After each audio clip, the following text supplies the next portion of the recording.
Presentación del caso mediático. La celebración del orgullo gay tiene como origen el año de 1969, cuando en New York un colectivo gay protestó contra el sistema legal, policial y social que los perseguía. Hoy, en pleno 2021, es común ver diferentes tipos de discriminación. Esta es una lucha de personas que desean vivir en igualdad. En la actualidad, muchos famosos ya han salido del closet. Joy Huertas, una cantante mexicana muy famosa, dio a conocer públicamente su orientación sexual en el mes de abril del 2019. Ella es una conocida cantante del grupo musical Jessie Joy. La vocalista reveló en el 2019 que está casada hace ya más de 10 años con una mujer llamada Diana Atri. La noticia causó sorpresa, ya que Joy protege al máximo la seguridad e intimidad de su familia, y causó un revuelo en las redes sociales al anunciar que ella y su esposa estaban esperando un bebé. Actualmente, en comparación a años anteriores, ya muestra en redes sociales a su esposa. Fue el 14 de febrero del año 2020 cuando Joy publicó por primera vez una foto en redes sociales con su esposa Diana Atri. El 16 de abril del 2019, Joy publicó una foto de la ecografía de su bebé, una bebé que esperaban junto a su esposa Diana. En el post de la fotografía escribió algunas palabras. Joy Huertas manifestó que ha experimentado diferentes sucesos de discriminación. Un ejemplo de ello es cuando la cantante mexicana denunció que uno de los actos de discriminación que recibió fue con el nacimiento de su hija Noah, cuando al ver a dos mamás pidieron acta de alumbramiento, un documento no requerido y que dijo que me lo pidan con una sonrisa no lo hace menos discriminatorio y no le quita ser presunción de criminalidad.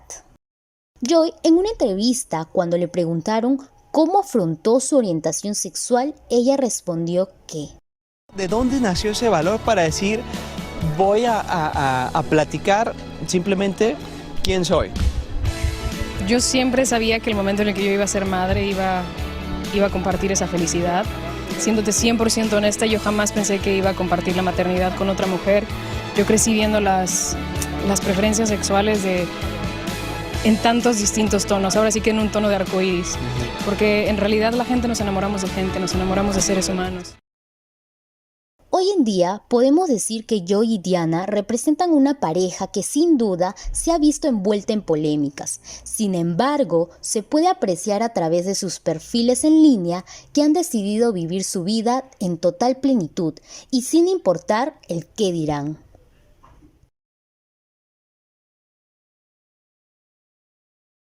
¿Cómo sé que soy homosexual?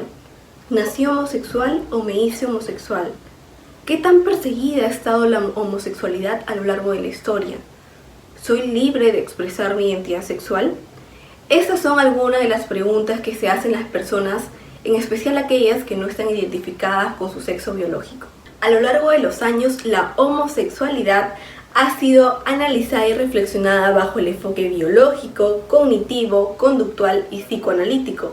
La sociedad ha pasado por diversos cambios y con lo que respecta a la homosexualidad se ha adaptado a nuevas y más complejas situaciones, por ejemplo, el reconocimiento o la unión entre personas del mismo sexo, familias que conforman y posibilitan la adopción de niños.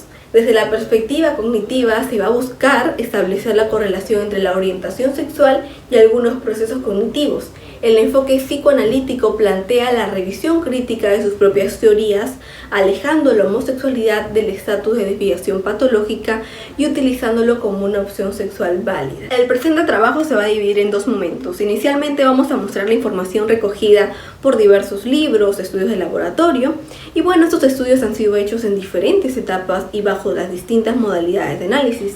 Y la segunda parte se refiere al trabajo de campo, y el cual se va a llevar a cabo mediante el uso de entrevistas. Definición de conceptos. Self. El self refiere a las creencias, conceptos y representaciones subjetivas que tiene la persona de sí misma. Engloba conceptos como autoestima, autopercepción, autoconciencia, autoimagen, autoconcepto, autoeficacia, autoevaluación y autodeterminación, entre otros procesos cognitivos diferenciados que se pueden inferir mediante la observación. Desde la psicología social, el self es una construcción hecha por la persona a partir de su relación con los demás, y es la respuesta que recibe de la sociedad, desarrollando después una autorreflexión que le permite considerarse como un objeto propio de su conocimiento. Orientación sexual se define como la organización específica del erotismo, el deseo sexual de un individuo en relación al género de la pareja involucrada en la actividad sexual. La persona puede enamorarse y manifestar deseo sexual hacia otras personas. De acuerdo al sexo de la pareja, puede ser heterosexual, atracción sexual hacia individuos del sexo opuesto, homosexual, atracción sexual hacia individuos del mismo sexo, y bisexual, atracción sexual hacia individuos de ambos sexos. Socialización. Proceso de interacción social adulto-niño en el que se adquieren e internalizan las normas, los valores, los conocimientos, las creencias, motivaciones y pautas de comportamiento propios de la sociedad y la cultura en la que se viven. Sexo. Son las características físicas determinadas de forma genética. Sexualidad. Punto donde se une lo biológico, el rol y lo psicológico. Identidad de género. Por lo general se adecua al sexo biológico de una persona, sin embargo no siempre es así. Para Eric Kandel, la identidad de género es la idea de qué lugar ocupamos en el continuo de la sexualidad, la idea de ser un hombre, una mujer o ninguna de las dos cosas o ambas. Es una función más de la diferenciación sexual del cerebro. Es decir, es la autopercepción que tiene una persona de sí misma respecto a su género. Muchas de las manifestaciones tempranas de esta autopercepción de uno mismo se presentan en la infancia a través de diversos comportamientos y actitudes. Homosexualidad. A lo largo de la historia de la homosexualidad, en algunas culturas ha sido aceptada, en otras censurada e incluso castigada. Para Álvarez Gallou, la homosexualidad plantea modelos de alternativas de pareja, relación, comunicación y expresión de la sexualidad.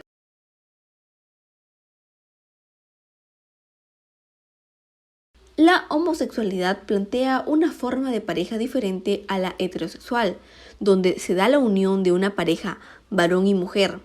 Es la atracción sexual y emocional o romántica entre personas del mismo sexo o género.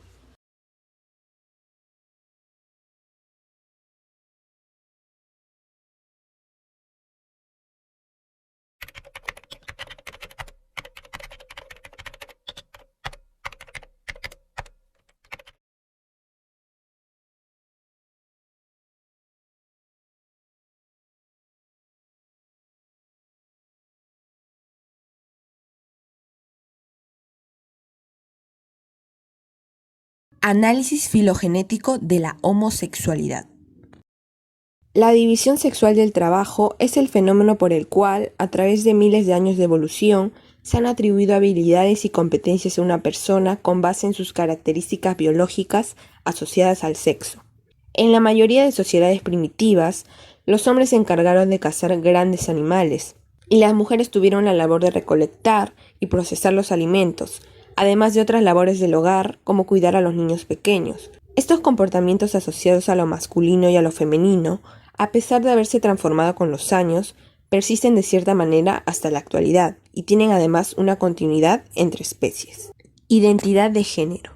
Es preciso recordar que la identidad de género engloba el desarrollo biológico, los sentimientos y la conducta. Y aunque esta varía de una persona a otra, es una función más de la diferenciación sexual del cerebro. Desarrollo biológico. El sexo. La palabra sexo se usa de tres maneras distintas para describir las diferencias biológicas entre hombres y mujeres. Sexo anatómico.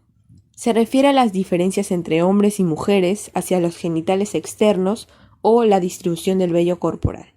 Sexo gonadal. Se aplica a la presencia de gónadas masculinas o femeninas, es decir, los testículos u ovarios. Sexo cromosómico. Se refiere a la diferencia en los cromosomas sexuales entre hombres y mujeres, que determinan el sexo anatómico. A los hombres les corresponde XY y a las mujeres XX. El cromosoma Y, alrededor de la sexta semana de gestación, adiciona un gen, el SRY, que digiere la indiferenciada cresta gonadal al desarrollo de los testículos. Ellos producen testosterona, que en la octava semana alcanza el nivel de la de un adulto.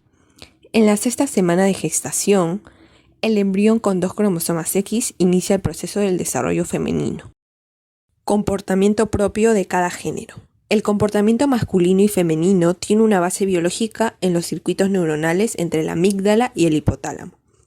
Sumado a ello, las hormonas de testosterona para el comportamiento en los varones y la liberación de los estrógenos en las niñas.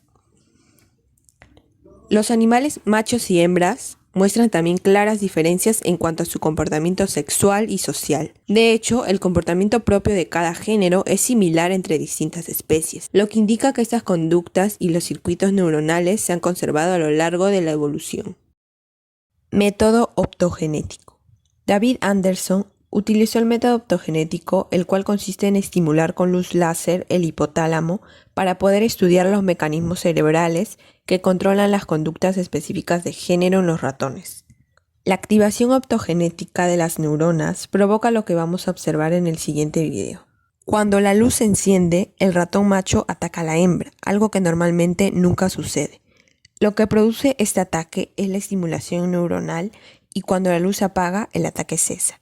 En otro experimento se pudo observar que 2 ratones machos, en lugar de atacarse, lo cual sería la conducta normal entre ellos, producen la conducta contraria, que es la de apareamiento. Los circuitos neuronales que controlan el comportamiento de género están presentes en los dos sexos, es decir, con independencia del sexo del ratón, su cerebro contiene los circuitos neuronales capaces de provocar el comportamiento masculino y el femenino. La activación de una u otra área del hipotálamo depende de la intensidad del estímulo sensorial. La estimulación sensorial intensa desencadena conductas agresivas. En cambio, la estimulación sensorial débil desencadena conductas sexuales de apareamiento. La conciencia, el gran misterio sin resolver. El biólogo Francis Crick investigó el cómo surge la conciencia desde los entresijos del cerebro. Es decir, la alegría, las penas, los recuerdos y aspiraciones son el comportamiento de un conjunto de neuronas. Freud decía, no es posible comprender la conciencia sin antes entender que una serie de complejos procesos inconscientes impregnan el pensamiento consciente. Entonces sabemos que nuestro cerebro utiliza procesos conscientes e inconscientes para hacer una representación entera del mundo. Y eso orienta el comportamiento y los pensamientos. Entonces, si nuestro circuito neuronal está dañado, vamos a ver el mundo de una forma diferente. Con la nueva biología de la mente, tenemos una nueva forma de entender la conciencia. El concepto freudiano de la mente. Freud divide la mente humana en 2 elementos conscientes e inconscientes. En el consciente encontramos al yo que tiene contacto con el mundo por medio de los sentidos. En la mente inconsciente, el ello, que está gobernado por el placer. Los instintos son la principal fuerza de las funciones mentales, pero son muchos, por ello Freud los redujo a unos pocos. El eros es el instinto de la vida, el thanatos de la muerte, la agresión. Más adelante añadirá el elemento inconsciente al superyo, que es el elemento más ético de la mente. Completará así el elemento estructural al preconsciente o inconsciente adaptativo, que es parte del yo. David Anderson descubrió fundamentos biológicos que identificó Freud, el erotismo y la agresividad y la fusión de ellos. La amígdala es la que organiza las emociones y esta se relaciona con el hipotálamo que controla conductas como la crianza, el miedo, la agresividad. El autor encontró en el hipotálamo 2 poblaciones neuronales distintas. Una regula la agresividad y la otra el sexo y apareamiento. A nivel neurobiológico se ha identificado en el hipotálamo la base de la identidad de género, masculinidad y feminidad. Sin embargo, no se ha identificado ningún centro cerebral de la orientación sexual. Esto indicaría que la orientación sexual, por ejemplo, homosexual, no reside en un solo lugar del cerebro, sino en varios. Estos circuitos neuronales se conectarían en un lento desarrollo ontogenético. Análisis ontogenético de la homosexualidad. La homosexualidad abordada desde lo ontogenético corresponde al análisis de la experiencia cotidiana del individuo, experiencia que se encuentra en relación y se modifica de acuerdo a la cultura, pero también de acuerdo a los artefactos que sirven como mediadores de la experiencia y cumplen el rol de herramientas y restricciones para la acción humana. Inicialmente, para desarrollar el análisis ontogenético, utilizaremos las teorías del desarrollo de la mente de Jean Piaget y Lev Vygotsky. Jean Piaget. La teoría de Piaget indica que en el proceso de interacción con el entorno adquirimos nueva información. Según sus investigaciones, los niños tienen un papel activo en la obtención del conocimiento. Se destaca la figura activa del niño, mientras que los padres, maestros y miembros de la comunidad actúan como facilitadores del cambio que está operando en la mente de ese individuo. Esta teoría postula que cada acto inteligente está caracterizado por el equilibrio entre dos tendencias, la asimilación y acomodación. Se puede concluir que la teoría de Jean Piaget refuta el innatismo. La mente humana no es innata, nacemos con reflejos pero no con conductas complejas. Por lo tanto, desde esta perspectiva, la homosexualidad no puede ser innata. Lev Vygotsky. Según la teoría que propone Vygotsky, el funcionamiento mental de un individuo solamente puede ser entendido examinando los procesos sociales y culturales en los cuales éste está desarrollándose. Él señalaba que dentro de un proceso general de desarrollo existen dos líneas diferentes: los procesos elementales, los cuales son de origen biológico, y las funciones psicológicas superiores, de origen sociocultural. Vygotsky se centró en argumentar que los factores sociales son absolutamente determinantes. Este desarrollo se inicia a partir del nacimiento y es guiado por adultos considerados más competentes en cuanto al manejo del lenguaje, habilidades y tecnologías disponibles en ese espacio cultural. Ley genética del desarrollo cultural. El individuo, al momento de nacer, se encuentra completamente libre de influencias culturales y ambientales. Sin embargo, ya forma parte de un grupo que está en función a una cultura y que ha conseguido desarrollar sus funciones psicológicas superiores. Cuando se hace referencia al origen social de los procesos psicológicos, señalamos que todo se forma y atraviesa por una fase social, que está en dependencia de la relación entre el sujeto con los objetos. Esto es lo que plantea Vygotsky en la Ley Genética del Desarrollo Cultural. La Ley Genética del Desarrollo Cultural sugiere que los procesos psicológicos se pueden atribuir tanto a grupos como a individuos, y que hay un vínculo inseparable entre los planos del funcionamiento interpsicológico e intrapsicológico. Dichos procesos primero se observan en el plano social y existen como tales y posteriormente son interiorizados. Desde la perspectiva vygotskiana, la identidad de género sería una función psicológica inferior, de base biológica. En cambio, el self homosexual no sería innato, sino una función psicológica superior de origen sociocultural. Es decir, el self homosexual aparecería dos veces, primero en el plano social, interpsicológico o intermental, después en un proceso de internalización aparecería en el plano individual, intrapsicológico o intramental. Una hipótesis del mecanismo de origen de la homosexualidad sería el estrés y el condicionamiento clásico, como veremos más adelante. Circuitos neuronales del cerebro social. Siguiendo con el análisis ontogenético, podemos mencionar a los circuitos neuronales del cerebro social. Este término fue acuñado en 1990 por la psiquiatra y neurocientífica Leslie Broders, quien dio a conocer en ese mismo año su llamada teoría de la interacción social. Entre las funciones del cerebro social tenemos el interpretar el habla y el contexto de la comunicación humana por los indicadores de la fuerza ilocutiva, gestos, miradas, timbre de voz, ademanes y postura. La doctora Broders argumentó que dicha interacción requiere una red de zonas cerebrales interconectadas que incluyen 5 partes importantes. El córtex inferotemporal, que interviene en el reconocimiento facial. La amígdala, que interviene en la organización de las emociones. El surco temporal superior, encargado de la zona del movimiento biológico, por ejemplo, caminar, bailar, etc.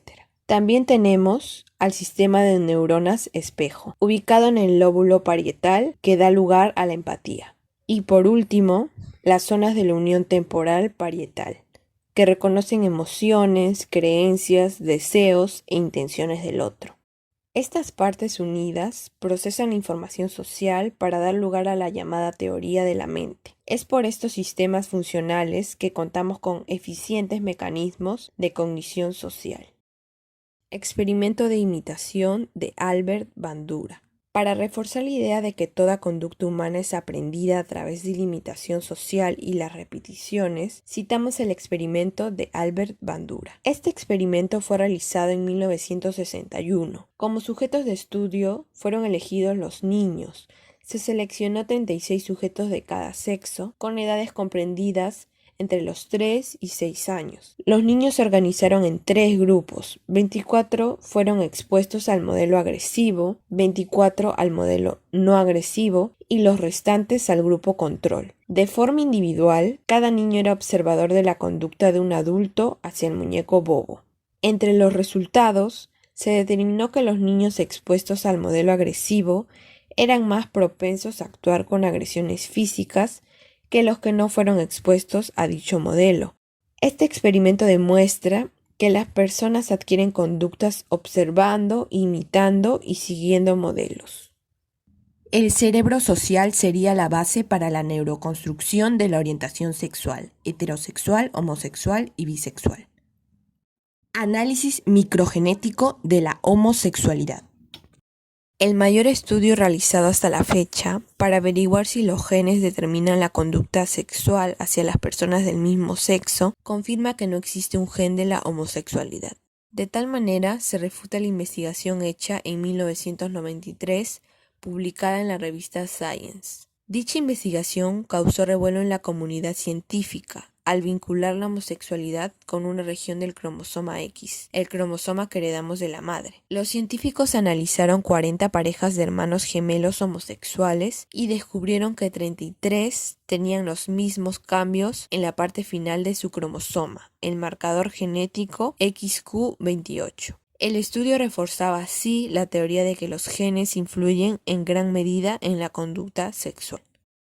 El estudio realizado en 1993, sin duda alguna se fue viralizando y confundiendo a muchos jóvenes. Un adolescente llamado Fa Satiraponsasuti comenta que buscó en internet respuestas sobre su sexualidad y dio con este estudio. Tras leerlo, él, en son de broma, nos cuenta que le echó la culpa a su madre por haberle dado el cromosoma X.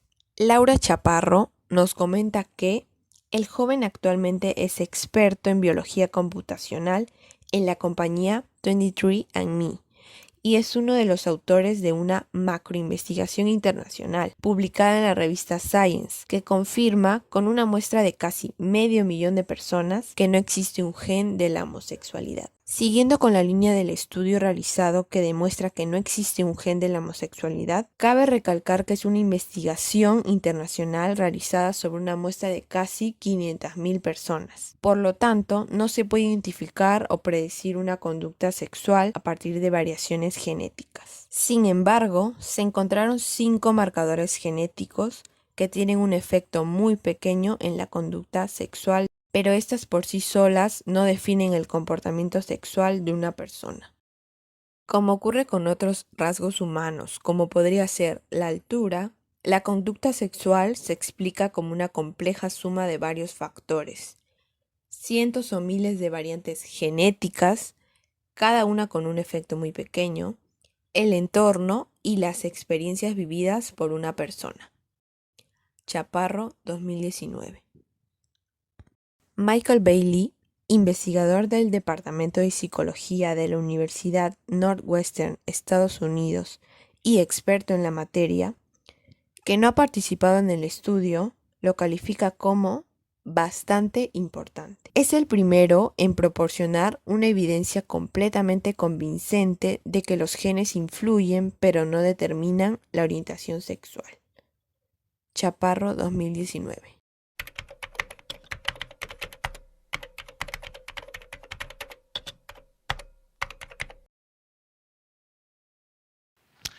So, when Joan was pregnant with him, we discovered a large cancer growing in her chest. Metastasis in the neck. It was a scary time. She had to have radiation therapy to her chest while Jimmy was still in the 3rd trimester.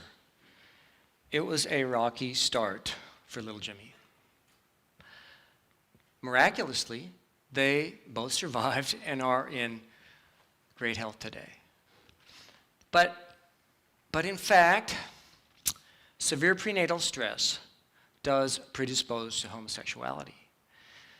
In this study, 37% of gay males reported that their mother suffered severe prenatal stress, compared to only 3% of heterosexual males' moms. En el video, O'Keefe narra que su esposa tuvo cáncer cuando estaba en el 6º mes de gestación de Jimmy, generando estrés prenatal, y plantea la hipótesis de que este hecho activó genes de la homosexualidad. Sin embargo, lo más probable es que el estrés haya generado mecanismos de condicionamiento clásico para la formación de memorias de largo plazo emocionales. Asimismo, nos encontramos con el experimento de Wolfram Schultz de condicionamiento clásico en monos que forman memorias de largo plazo emocionales del contexto de manera automática e inconsciente. Este experimento prueba que el estímulo incondicionado, es decir, el alimento, se asocia con cualquier estímulo neutro del contexto para formar expectativas del sujeto. Este mecanismo explica la formación de memoria de largo plazo implícitas y explícitas en el ser humano. Por lo tanto, la orientación homosexual podría ser originada por estrés prenatal y estrés durante el desarrollo ontogenético de la persona. Por ejemplo, existen investigaciones correlacionales que asocian a la homosexualidad con hogares disfuncionales. El hecho de que no todas las personas involucradas en ambientes de socialización primaria estresante devengan en conductas homosexuales evidencia que existen otros factores aún desconocidos. Análisis histórico-cultural de la homosexualidad. A lo largo de los siglos, la homosexualidad ha sido permitida, prohibida, perseguida o tolerada, donde a través de símbolos o artefactos se reflejaba la realidad que se vivía en esos años. Es decir, a través del lenguaje, pinturas, estatuas, cerámicas, escritos, entre otros, se percibe una serie de supuestos ideológicos sobre los diversos fenómenos de la propia experiencia humana, contextualizada en las diferentes culturas del mundo a lo largo de la historia. Es por ello que en ese nivel de investigación, nuestro objeto de estudio debe ser analizado desde la perspectiva de los instrumentos, herramientas y artefactos culturales, las cuales configuran nuestras funciones mentales, tanto cognitivas como afectivas. Para ello nos hemos basado en el esquema de Eggstrom, de 1987, donde el sujeto es el individuo o subgrupo cuya agencia se toma como punto de vista del análisis. El objeto es el espacio del problema o parte del mundo material al que está dirigida la actividad en función de alcanzar el resultado requerido y que demanda ser transformado. Las herramientas son los artefactos mediadores, sean técnicos o psicológicos. La comunidad es el colectivo de individuos y grupos cuya actividad está orientada hacia el objetivo compartido. La división del trabajo es la división horizontal de actividades y división vertical del poder y responsabilidad, quien realiza qué acciones en relación al objeto compartido. Las reglas es la cultura compartida del sistema de actividades con regulaciones explícitas e implícitas, restricciones, procesos, prácticas culturales, normas, puntos de vista, convenciones, etc. Y el resultado es aquello que se espera alcanzar o lograr. Cada uno de estos componentes representan los actores y factores que demarcan el espacio contextual de participación, en que tiene lugar la actividad o comportamiento informacional, individual y o colectivo. En este sistema de actividades, la relación sujeto-objeto está mediada por los artefactos o herramientas, que pueden ser físicos, intelectuales o materiales. La relación sujeto-comunidad está mediada por las reglas. La relación objeto-comunidad está mediada por la división del trabajo, donde cada uno de estos términos es históricamente formado y susceptible al cambio. Asimismo, el contexto social y cultural puede explicar el surgimiento de nuevos instrumentos mediadores, como por ejemplo la creación de la bandera del arco iris. Debido al gran crecimiento del movimiento a favor de los derechos LGTB, fue así que surgió la necesidad de un nuevo símbolo de unidad, un símbolo que fuese positivo y que celebrara esta causa. Otro ejemplo son los medios sociales de comunicación, los cuales imponen categorías sociales denominadas estereotipos, que pueden derivar en actitudes positivas o negativas hacia esta comunidad. El impacto de los medios es de gran trascendencia, porque contribuye a formar creencias, opiniones y actitudes sobre la realidad social. Sin embargo, a través de los medios también se legitiman y reproducen ideologías de discriminación hacia diferentes grupos sociales vulnerados, incluyendo a los que expresan identidades de género, orientaciones y prácticas sexuales no normativas. Trabajo de campo. Para el presente trabajo de campo contactamos con 3 jóvenes estudiantes de 20, 21 y 22 años. 2 de ellos fueron entrevistados de forma presencial, contando con todas las medidas de seguridad, y a uno se le entrevistó de manera virtual a través de la plataforma Google Meet. Como instrumento se utilizó una lista de 20 preguntas que estaba dividida en 4 partes: datos generales, antecedentes, situación actual y expectativas. En base a los objetivos y el problema de investigación, se han escogido 4 preguntas que serán presentadas y desarrolladas a continuación.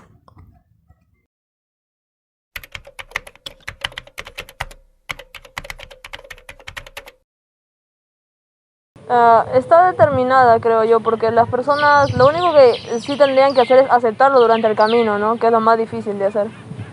Yo creo que la persona a lo largo de lo que va viviendo, o sea, en todo ese tiempo que vive, llega a ver qué es lo que le gusta y qué es lo que no le gusta, pues, ¿no?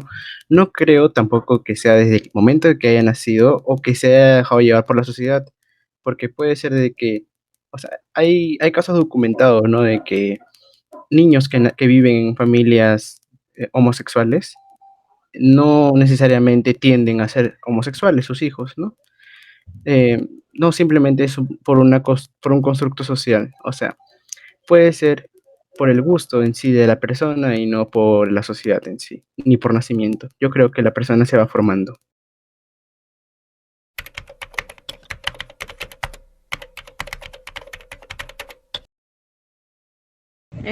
Sí, mi entorno cercano de amigos, sí, mi familia no. Mis amigos lo reaccionaron de una manera bastante amigable, me sentí bastante aceptada, ¿no? Y feliz por su reacción, que fue, digamos, normal, ¿no? Como si estuviera con una persona del mismo sexo, por así decirlo. Y mi familia, bueno, la verdad, si no se los he dicho es porque tengo cierto recelo a decírselos, por cómo reaccionen, la verdad. Bueno, sí lo saben bastantes de mis amigos, familia un poco. Mis amigos al momento de enterarse reaccionaron súper bien, pues, ¿no? Son amigos, ellos te aceptan de todo. La familia es la cosa. La familia sí reacciona un poco difícil, ya que están acostumbrados a otro ritmo de vida, quizá no saben mucho acerca de qué es ser homosexual o qué es tener un hijo o un familiar, pues, ¿no? Muchas personas viven centradas a la antigua, ¿no? Mi familia es a la antigua. Entonces, hubo un poquito de inconvenientes en ese sentido del familiar.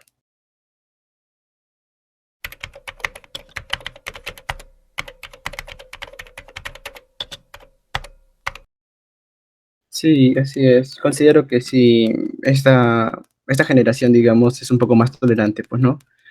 Ya que en esta generación es donde se están pidiendo las leyes, los derechos que tenemos también las personas homosexuales, todo, ¿no? Todo eso se está pidiendo ahí también. Y están descubriendo más gracias a la comunicación, pues, ¿no? A las redes sociales, todo eso, más personas tienen acceso y tienen conocimiento acerca de esto. Sí, definitivamente. Tengo entendido que anteriormente había incluso un tema más de persecución, porque las leyes iban en contra de las personas con algún tipo de diversidad sexual, ¿no? En sí la ley misma iba contra ellos, que los apresaban y ese tipo de cosas. Actualmente, por ejemplo, yo puedo ir de la mano y me puede ver un policía, supongamos que me lo ve mal, me puede mirar feo, pero no puede llevarme a la cárcel. Tolerante, sí, pero más que tolerante la palabra sería flexible, porque, o sea, una cosa es tolerar y enseñar a tus hijos que también lo acepten y que si ven una pareja homosexual que se está besando, no se sorprendan, eso sería tolerancia, pero eso todavía no hay. Lo que hay es flexibilidad, que es que los demás sepan que existe, pero hasta ahí nada más, es lo que yo veo hasta ahora, no he visto un avance tan significativo.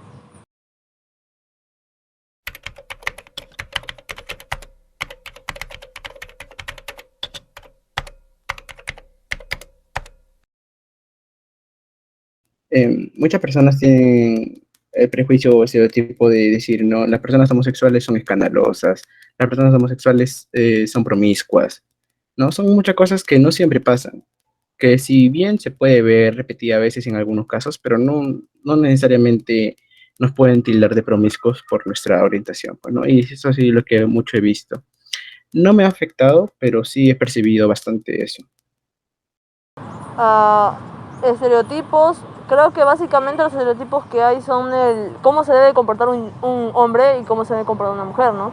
E incluso dentro de la comunidad, cómo se deben comportar o cómo deben actuar entre pareja. Uno debe de tomar un rol y el otro no, el otro rol, pero básicamente yo soy de las personas que no creen en los roles, ¿no? Creo que uno siente como tiene que sentir, simplemente es eso. Resultados. De lo expuesto por los entrevistados en el trabajo de campo podemos concluir que en relación a la identidad sexual, los entrevistados no llegan a un consenso respecto a su determinación. Si bien coinciden que la aceptación y adecuación de la identidad es cuestión de tiempo y varía de acuerdo a gustos personales, no se descarta la idea del innatismo. Con respecto a su entorno inmediato, los entrevistados manifestaron que cuentan con una respuesta positiva de parte de sus amistades cercanas, mientras se muestran cohibidos en el ámbito familiar. En consideración a la tolerancia por parte de la sociedad, se manifiestan a favor de todo el avance en leyes e indulgencia, pero consideran como un objetivo no logrado a la aceptación y el reconocimiento. Referente a los prejuicios y estereotipos, aseveran que se les percibe como un grupo problemático al que se le imponen comportamientos y roles. Aspectos como los que se han mencionado participan de forma activa en la construcción que hacen las personas homosexuales de sí mismas. Las respuestas que perciben por parte de la sociedad construyen su autopercepción y forjan su autoestima y autoimagen. Conclusiones. 1.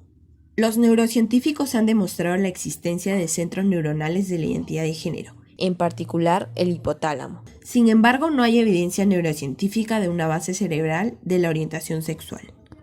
2. La orientación sexual, heterosexual, homosexual y bisexual sería producto de una neuroconstrucción muy compleja.